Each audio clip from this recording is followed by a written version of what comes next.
A few years ago, my friend was a part of an ongoing campaign with a few of his co-workers. They needed a new player and asked me to join. I'd already heard the DM was pretty bad, but I was like, hey, how bad could it be? I rolled up a half-drow druid of the land. His backstory was that he was controlled by a drow wizard in the Underdark who ran into the deadly wilds of the subterranean land to escape and became a druid to survive.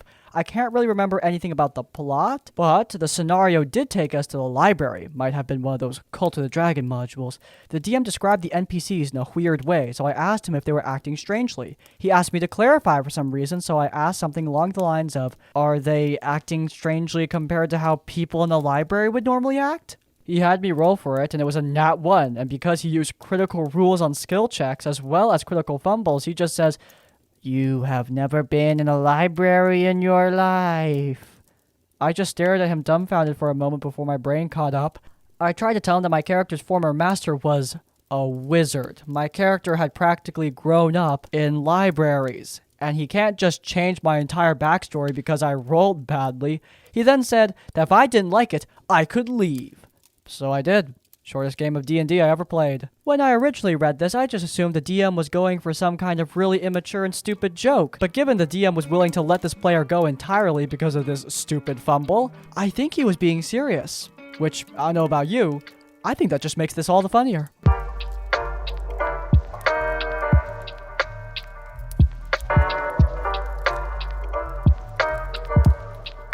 So first things first, whilst this is my first post, I've been lurking on this part of Reddit for a while, as well as watching a ton of videos from different people reading out horror stories from here, or talk about their own experiences. Also, the story is not technically my horror story, though I was present at the time, and it was the reason I left what had been my first TTRPG group for going on 6 years.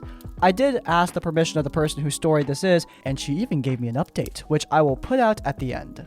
So basically, at the time, we were a table of 5 people, our DM included. We had been playing together for a bunch of years, like I said, when one of the players introduced a new person. I'll call her Rose for the purposes of this post. We had just finished our previous campaign, which had been vampire-themed, and were looking into a more classic high fantasy Dungeons and Dragons adventure, which was why the other player, I'll call him Rogue, since that was the class for said new game, decided this was a good time to bring Rose, whom he'd known for a while then.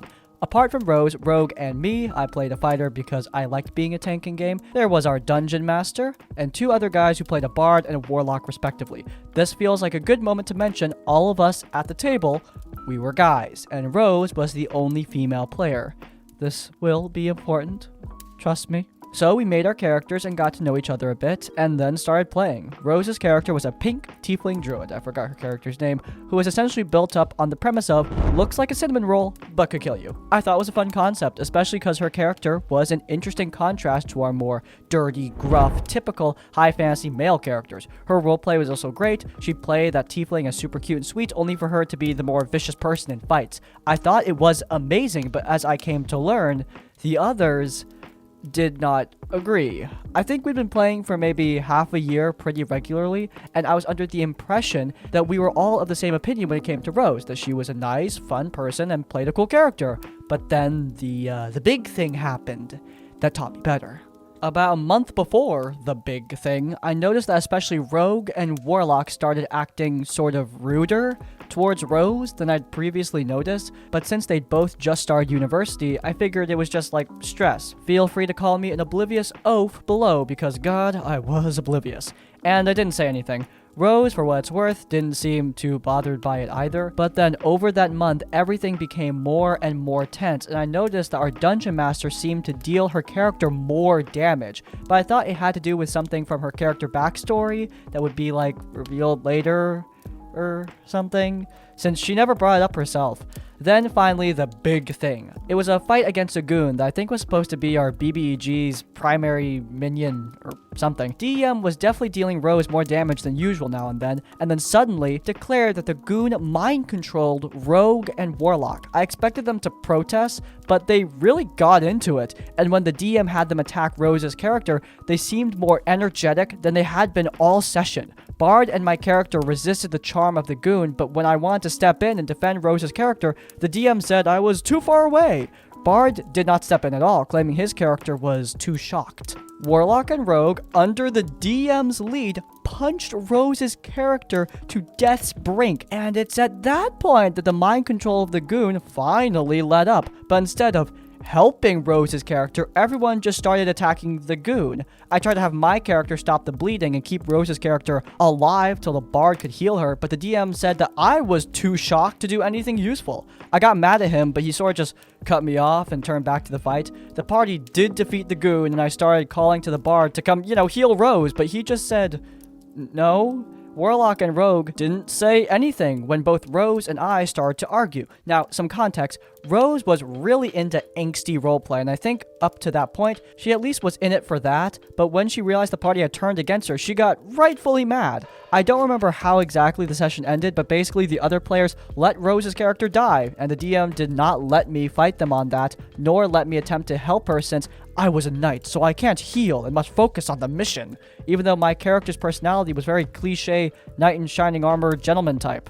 Rose did not return to the table with a new character the next session. Wow, how strange. I wonder why she didn't come back. How confusing. Women, am I right?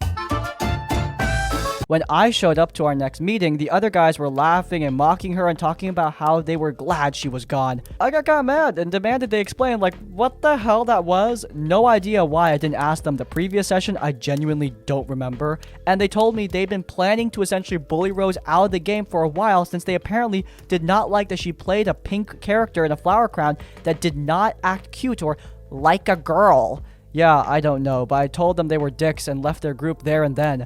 I am embarrassed that I never noticed how awful these guys were before. And honestly, it was probably because before Rose, there hadn't been any other female people in our tiny social circle. And since we didn't hang out outside of our sessions, I had not seen them act sexist, though I am sure the signs were all there and I was just blind to them. I did text Rogue a few days after and asked him why he had even brought Rose to our group if he hated her so much, and he flat out admitted he hoped she'd play a character he could seduce in-game. Apparently, she had mentioned she wanted to try DnD, and he saw his chance, or whatever. Look guys, I don't know anything about flirting, but I'm fairly confident that Step 1, invite to D&D game. Step 2, wait for seduction. Step 3, kill if not seduced. I think that's a bad plan! So yeah, pretty awful group, and I'm glad I left. This was like 4 or 5 years ago now, by the way. I recently got back in contact with Rose. She happened to be in the same seminar as me in university, and we had a good talk about everything. That is when I asked her if I could post this horror story, and she not only said yes, but told me what became of her afterwards. She participated in some sort of online character swap. If you had a D&D character or OC to retire, you could swap it in for another person's retired character, sort of like D&D adoption. Her character was adopted by someone who used the whole thing of party collectively killed the druid as the tragic backstory, resurrecting the character as a druid and death domain warlock multiclass, if I remember correctly. It sounds cool! And Rose said the other player had a lot of fun with the pink tiefling. Rose herself apparently turned to local LARPs after that, but that isn't my scene, so I haven't really played with her since. I don't know. I feel like I contributed to the bad situation for Rose, even though she told me that out of all the guys, I was at least not a jackass, but if anything, this opened... Damn. But anyway, if anything, this experience opened my eyes to how sexist many TTRPG and nerd spaces can often be towards women. Definitely changed how I interact in fandom spaces now. So, what do we think? Does this count as a horror story? How the hell does this not count as a horror story? Why do people always ask that? Look, if it's bad, it's a horror story. You don't need to justify yourself. If you had a bad experience, that is valid.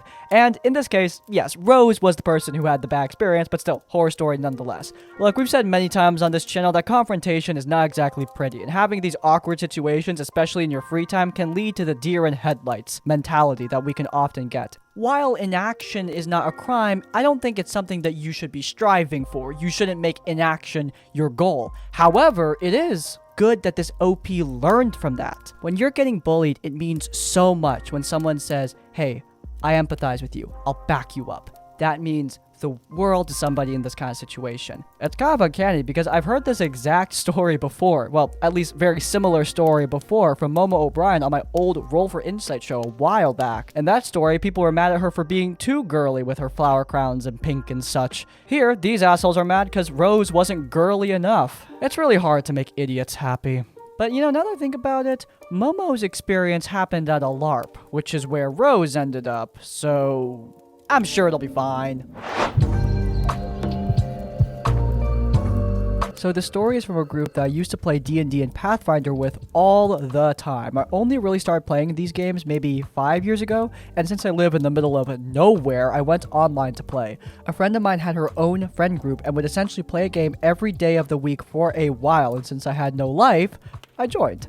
I had fun with this group for a while, but problems were quick to arise over the time I was with them. There are many stories and experiences that have tainted my overall experience of the game stemming from this group, but I'm going to focus on one that I remember the most.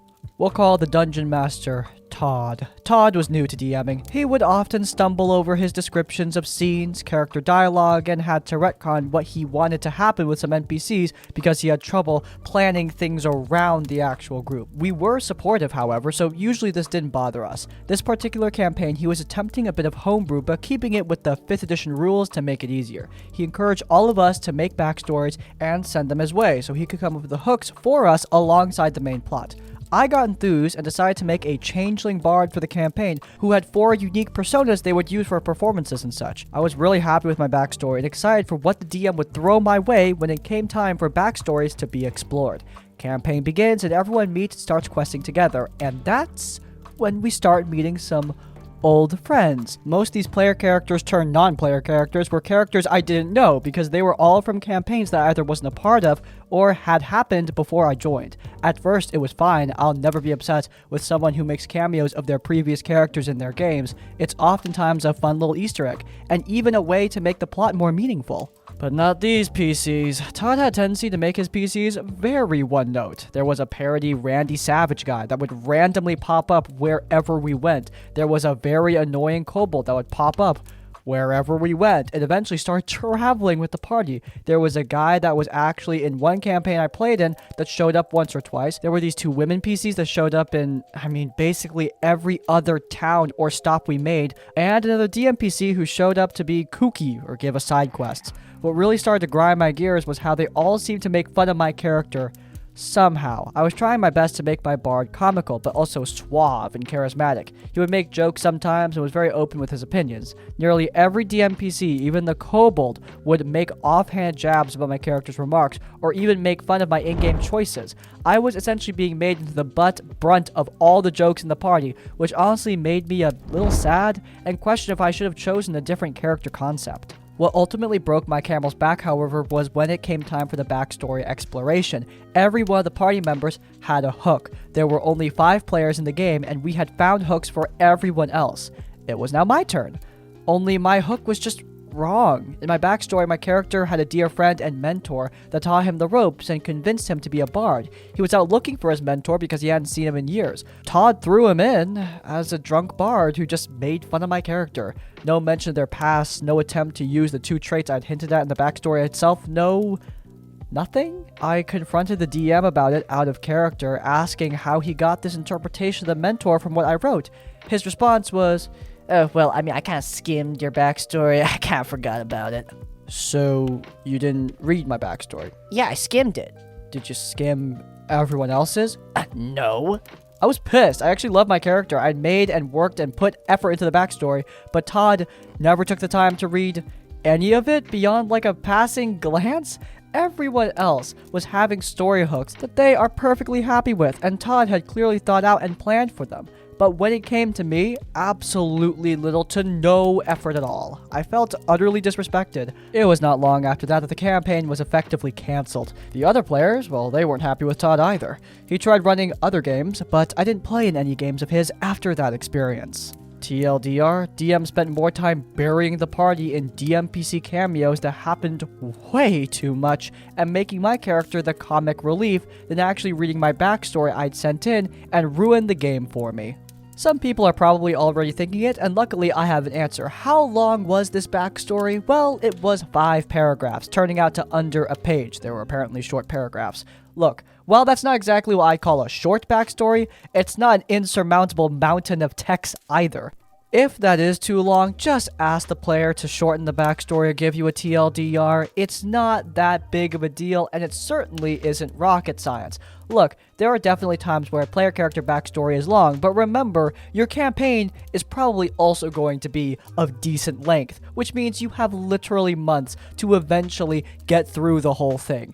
I mean, goodness, I'm talking like this is the Lies of Locke Lamora, but this backstory was literally under a page. I don't know why the DM had such trouble reading through it. Also, if people aren't laughing with you on the comic relief, it's not comic relief, it's bullying. You need to make people laugh in order for things to be funny. That's the point, I thought, but apparently not here. I think the guy was just mad about the too long backstory, which again, under a page, not that bad. Oh, and given the OP doesn't know any of these player characters, I'm assuming the DM is pointing out every single time one of his previous player characters pops up in the campaign, which...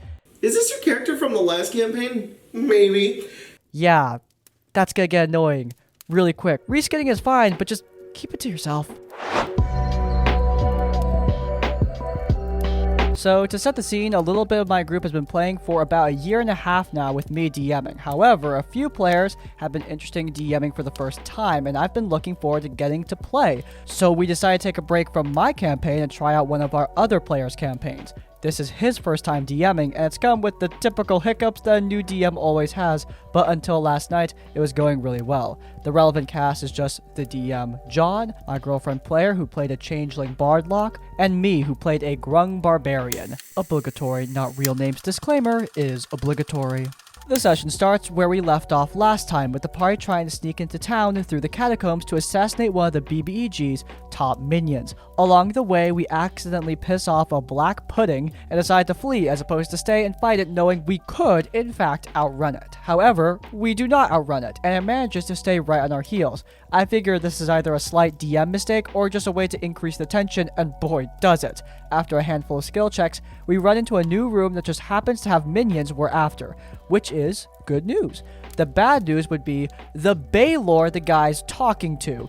Yes, a Baylor, like full on, nearly unmodified. John waived the non-magical resistance on account of none of us actually having magical weapons. It was a CR-19 Baylor and a black pudding against 6 level 6 player characters. No, wait, actually, Sarah's player character is apparently not in the room, so actually makes it 5 level 6 player characters. Screw this, we bail. To spare you the details, thanks to the combination of John being extremely unaggressive with the creatures as well as him rolling fairly poorly, we managed to bring him to the verge of death, with my grung spending most of the battle holding on to his horns, laying in damage. Finally, on the Baylor's turn, John targets me and misses because the creature was already low, so he let me deflect the blow into the Baylor's head, killing it with most of our player characters being under 20 hit points. Sounds pretty awesome, right? Those of you who have read the Baylor stat block can probably guess what happened next, but for those of you who haven't, allow me to explain.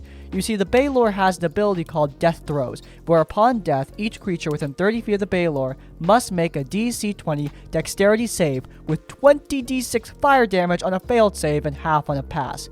This kills the crab. Is that like a saying that I don't know about? Yeah, let's not tell Quick Crap about this. So yeah, one player character, he was dead outright, with the rest of us on saving throws, with the still very much alive black pudding still in the room for some reason. Pretty grim, right?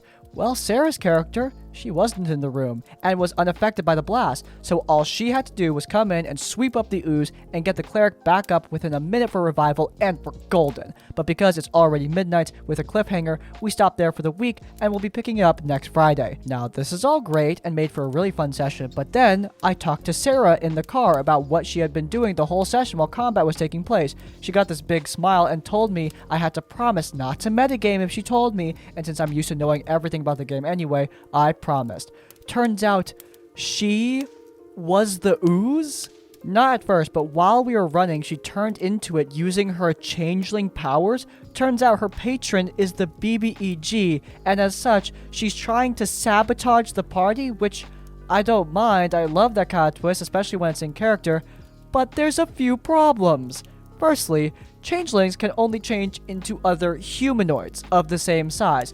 not only are oozes very much not humanoid, but also she was repeatedly referred to as a large creature by John and treated in such in terms of how much area she controlled, as well as how many creatures she could affect and grapple. On top of this, it also did acid damage on contact and did multiple attacks per round. Essentially, she was treated like she had cast polymorph on herself, but she doesn't have that spell, and as I understand it, it only turns people into beasts and doesn't work on shape changers. Look, the whole thing just left a bad taste in my mouth, and the more I think about it, the worse I feel about it. But when I started to express this, she got fairly defensive and said the DM can do whatever they want and that she's just being creative. But to me, it feels like she's being able to do essentially whatever she wants, and she's now a plot device, and it feels unfair to the point of kind of invalidating the game to begin with.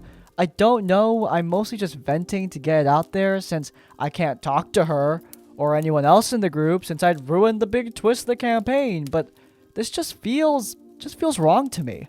TLDR, first time DM threw an impossibly difficult monster at us and TPK'd the party in a blaze of glory, only for me to find out that my girlfriend was breaking several rules with him to sabotage us. Feeling a little bit miffed. Yeah, a little bit miffed is how I'd be feeling too. I honestly really hate these, oh, I was evil the whole time plot twists because, I don't know, it can work, but with a lot of communication, especially between DM and player. But on top of that, now with the Changeling's powers, Anne gives her an unfair advantage over the rest of the party. It's basically allowing her to screw over everyone else. Again, it could make sense. I have Shelby from Whistle While You Work in one of my games, and I know she's talked about how she's played evil player characters in the past, and that twist's been pulled off. But there was a lot of communication between everyone involved to make it work, because it's hard, really hard to make it work.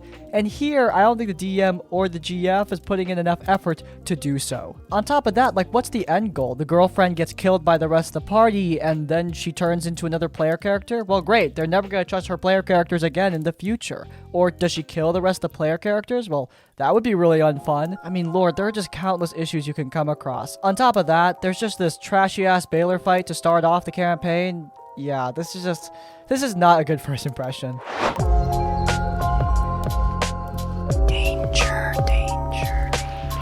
I've been debating whether or not to post this story, but here I am. I will try to get as many details as I can, but this happened a few years ago, so it might be a little fuzzy. It was a Pathfinder 1st edition game. The party consisted of a dwarf, who we'll call Dwarf. I can't remember his class, but it's not relevant. A human anti-paladin, who we'll just call Anti-Paladin. My wife, who's one of the players most relevant to the story, who's playing a Tengu rogue that was obsessed with shiny things. That's important later. I'll call this character my wife, because she's my wife. And lastly, the game master's girlfriend, who I think was a catfolk rogue, so we'll call her Rogue. This was the second campaign I had played with this group, with the exception of the Anti-Paladin, who was first joining on this campaign. Me, the GM, and the Dwarf go way back and have been friends since middle school. This is the worst horror story involving this group, but definitely not the last. I have enough for a couple more posts. Anyway, we were all gathered around, waiting to start, and I started talking to the dwarf about how excited I was to play the Magus, thinking of all the interesting high damage combos I could do with his spell combat. This is important later too. Dwarf then warned me that his character was racist to dwarves? What? Isn't he a dwarf? Oh, I think he meant to say he's racist to elves. Or maybe I'm just really confused. Anyway, I didn't think anything of it because I knew he was a good player and would do it in an interesting and appropriate way. Then we started. We describe our characters, we start off in a tavern, and almost right away the first red flag shows up. The dwarf player then states he's going to walk past me and give me a light shove, saying, "Out of the way, elf," or something of that nature. This wouldn't be an issue if the GM didn't take this as an opportunity to make the dwarf roll for it for some reason. The dwarf then rolled a nat 20, causing the DM to decide that the dwarf's little harmless shove suddenly put me through the wall. He then made me roll to see if I was knocked out. Of course, I failed. Then the anti-paladin saw me and stole all my money, which the GM allowed. I struggled, of course, throughout the rest of the session because I had no money. I don't really care too much about player-on-player stuff if it's authentic to what the player's character would do and make sense. Not the toxic kind of "it's what my character would do" excuse for bad behavior, but an actual honest attempt at what their character would do. In another session, my wife is very distracted by my shiny chain shirt and attempts to take it and fails. I jokingly call her a woodpecker. This apparently offends my wife's character, so she told the GM that she hired some thugs to beat me up. I don't really agree with this behavior, but it could have been an interesting side quest, something like that, if the GM didn't instead decide to take things way too far. Again.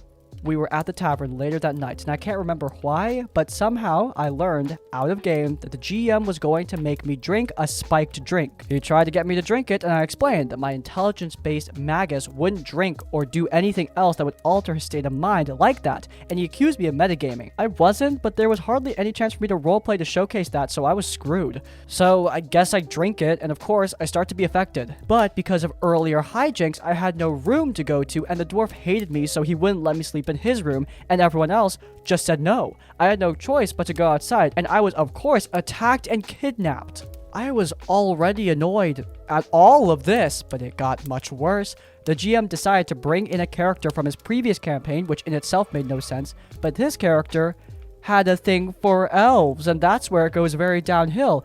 He has his... I managed my way back and tried my best to roleplay through it. The rogue, for once, decided to be nice to me and made me a hat to cover up my missing ear and look more normal. Not even 5 minutes later, she chimes in with a, "I decided that's not what my character would do, so I take your hat back." Why? The GM then says that she put something shiny on the hat so my wife would steal it. My wife never agreed to this, but it happened anyway. At this point, I've had enough, and I asked to talk to the GM privately, and we go to the other room. I basically asked him why he was treating me like this. His response was that he viewed my excitement for my character in the beginning as being cocky, and apparently I needed to be knocked down a peg. I demanded the opportunity to get revenge for my character, and he agreed. I got what I wanted, and got a chance to fight him, only he made his character a way higher level than me. Of course, I failed a ton of rolls, and he ended up killing me. The game ended shortly after, and the anti-paladin ended up running the next campaign, which is a whole other horror story if you guys want. I can post that too. Boy, that escalated quickly. I mean, that really got out of hand fast. Look, I respect the tenacity to try and make this group work, but there are certain things that just aren't going to work. This is one of them. The DM escalating to that level is absolutely unacceptable in all situations. Look, I'm sure there's a game where that kind of plotline is okay, and consent is established and everyone's happy and good. I'm sure that exists. But I don't read anything about establishing consent here. At all. It just seems like a petty way to bully this guy for no reason whatsoever. Actually, wait, no, take that back. There was a reason, but it might be the dumbest thing in history. Someone being excited for their character is not a crime. Yes, I understand. You know, we've seen main character syndrome. It happens. But somebody just being excited to play the game as their character is not a bad thing at all. In fact, I would say it's a good thing. I'm running a stream game right now, and before the game, one of the players was extremely hyped to play their character. And that made me really excited as a game master, because that means that that player is going to be more enthusiastic in roleplay. They're going to engage more because they like the character they're playing. This GM thinking that a player needs to be punished for being excited is the dumbest thing I think I've ever read. And you guys all know, I've read some dumb stuff. We usually save worst for last, and yeah, this is going last. This is some next level horror. Maybe not the worst, somehow, but still, it's up there with the bad. By the way, quick question for you guys. We have new tavern tips that pop up on the screen every time I see something in the story I want to point out, but won't fit into the overall theme of the ending commentary. So I decided to pop them in the text, give you guys a little bit of advice on the side. What do you guys think? Let me know in the comments down below. But yeah, if you guys enjoyed this episode of RPG Horror Stories, then please do leave a like. Alright, and that's going to be it for today's episode of RPG Horror Stories. If you guys enjoyed, then please do leave a like. If you want to see more of my content, then you can check out Tavern Adjacent, our tabletop podcast where we talk about random TTRPG news as well as taking your horror stories. And while you're there in the cards, subscribe to Crispy's Tavern to get more of our content when it comes out. And finally, if you want to leave your own stories or thoughts, go down to the comments down below. If you can't think of a comment, leave the comment just girly enough to let me know you made it to the end of the video. In essence, like, comment, subscribe. I'm gonna get back to grinding out Destiny 2 weapon patterns, and until next time, farewell.